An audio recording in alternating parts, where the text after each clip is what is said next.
Tu veux te lancer dans la vidéo et tu as un budget qui est extrêmement limité et tu te demandes avec quel boîtier commencer sans toutefois te ruiner. Alors dans cette vidéo, je vais répondre à une question qu'on me pose très souvent. Quel boîtier choisir pour débuter dans la vidéo avec un budget compris entre moins 500 € et 1000 € et peut-être même 1200, 1300 €.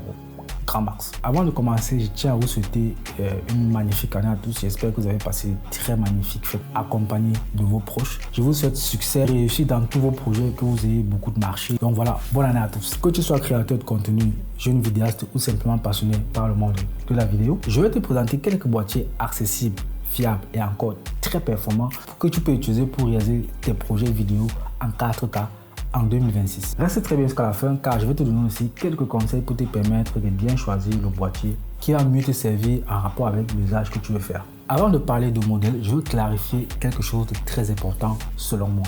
Ce n'est pas le boîtier qui fait les belles vidéos, ce n'est pas le boîtier qui fait le vidéaste. Tu peux avoir une caméra à 300 € et faire de magnifiques images, contrairement à quelqu'un qui a une caméra à plus de 5000 €. Bien évidemment, si tu connais les éléments suivants tels que le cadrage, si tu connais le cadrage, c'est-à-dire comment composer ton image, la lumière, c'est-à-dire comment éclairer ton sujet avec une source de lumière et bien évidemment le montage. L'objectif quand on débute la vidéo, c'est d'apprendre et non d'acheter la dernière caméra. Quand tu débutes en vidéo avec un petit budget, ton boîtier, le boîtier que tu dois prendre pour tes travaux doit répondre à quelques critères ou caractéristiques bien spécifiques. L'idéal ici, c'est d'avoir un boîtier qui filme minimum la Full HD. Donc si on trouve un boîtier qui fait de la 4K et qui est accessible à un très bon budget, ça sera vraiment un game changer. Second point, une bonne gestion de la lumière, notamment en basse luminosité, pour les prises de vue en soirée et la nuit et aussi pendant les événements. Bien évidemment, je l'ai mis un point à noter, un boîtier qui est surtout simple d'utilisation. Je vais te présenter quelques boîtiers que je juge encore très bons en 2026 pour te lancer dans la vidéo. Let's go. Voilà les amis, le premier boîtier qu'on va voir ici va s'agir tout simplement du GH4. Pour ceux qui me suivent depuis le début de la chaîne savent que j'ai une histoire particulière avec cette caméra là. Pour moi, c'est un excellent boîtier avec lequel tu peux commencer et aujourd'hui tu peux l'avoir aux alentours de 500 et voire moins 500 €, 400, 450, 500 €. Tu peux facilement le trouver sur le bon coin. C'est une bonne caméra, elle fait de la 4K, 30, 24, 25, elle est assez robuste. Elle est en mode 4K cinéma. Il y a la possibilité aussi d'activer le vlog sur ce boîtier là pour te permettre de mieux travailler ton étalonnage en post-production. En gros, c'est un appareil que je conseillerais pour toute personne qui veut se lancer dans le clip vidéo et la création de contenu, même les petits documentaires, car ce boîtier-ci possède une entrée jack et une entrée pour le micro. En gros, si tu as moins de 500 €, je te conseillerais de partir sur un GH4 car tu peux avoir de la 4K, de la Full HD, la possibilité de pousser tes couleurs en post-production via un profil logarithmique que tu pourras intégrer dans le boîtier, ou alors tu peux avoir la chance de trouver un boîtier en ligne déjà avec cette clé d'activation à l'intérieur. Comme point négatif majeur pour ce boîtier, mauvaise éjection en basse lumière cause son capteur qui est micro 4 tiers bien évidemment, pas de stabilisation, donc pour ceux qui aiment travailler en mode run and gun, ça sera mort. Très mauvaise autofocus. On passe au second boîtier qui est son grand frère, le GH5. En ce qui concerne le GH5, je l'ai utilisé quelques fois sur quelques tournages. Ce sont les principaux avantages qu'on retrouve sur le GH4 qu'on va retrouver sur le GH5, mais à quelques différences majeures, notamment l'intégration des codecs professionnels, notamment le 4K de 10 bits qui va permettre de pousser à fond ton étalonnage en post-production, la 4K60, une meilleure stabilisation et un boîtier beaucoup plus léger. Idéal pour ceux aussi qui veulent se lancer dans le clip, les vidéos de mariage, les documentaires. Par contre, il y a aussi beaucoup de points négatifs selon moi. Comme point négatif du GH5, c'est pratiquement les mêmes points négatifs que celui du GH4, excepté la stabilisation. Donc, mauvaise éjection des basses lumières normalement, autofocus très pourri, ça je vous le dis déjà. Donc, pour ceux qui veulent aller sur ce boîtier-là, apprenez à travailler en focus manuel. Ça va beaucoup vous aider. Le GH5 quant à lui, on peut le retrouver sur le bon coin aux alentours de 500 à 600 €. Le second boîtier que nous allons voir ici, pour moi, c'est l'un des meilleurs, c'est le meilleur en termes de qualité rapport-prix de cette liste-ci.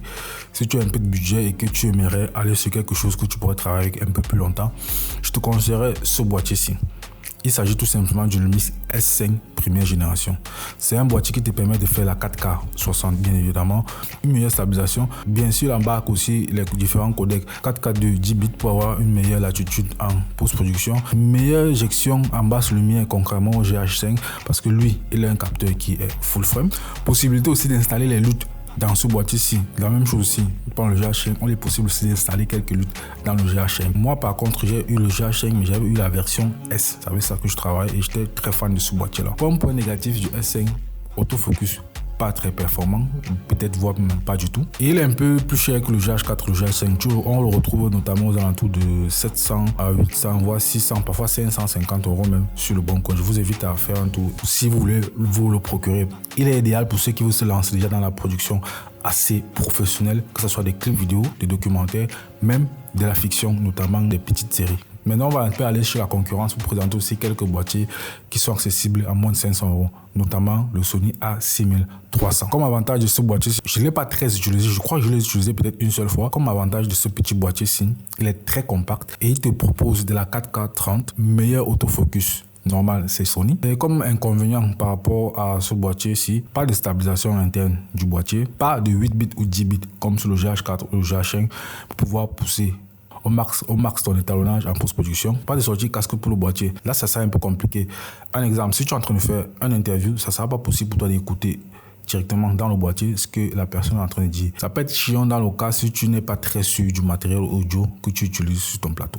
Il est très idéal pour les vlogs, les vidéos d'événements, même le S5 aussi. Les vidéos d'événements et une meilleure éjection en basse lumière que le GH4 et le GH5. Le dernier boîtier que nous allons voir, c'est le Sony A6400. Comme avantage, 4K 30, meilleur autofocus, comme toujours. Par contre, comme son prédécesseur, pas de sortie casque sur le boîtier. Idéal pour les vidéos en soirée telles que les événements, les concerts. Voilà, c'est tout pour cette première vidéo de l'année 2026 sur la chaîne. N'hésite pas à me dire en commentaire quel est ton boîtier favori si tu repars des zéros avec le budget que tu peux avoir.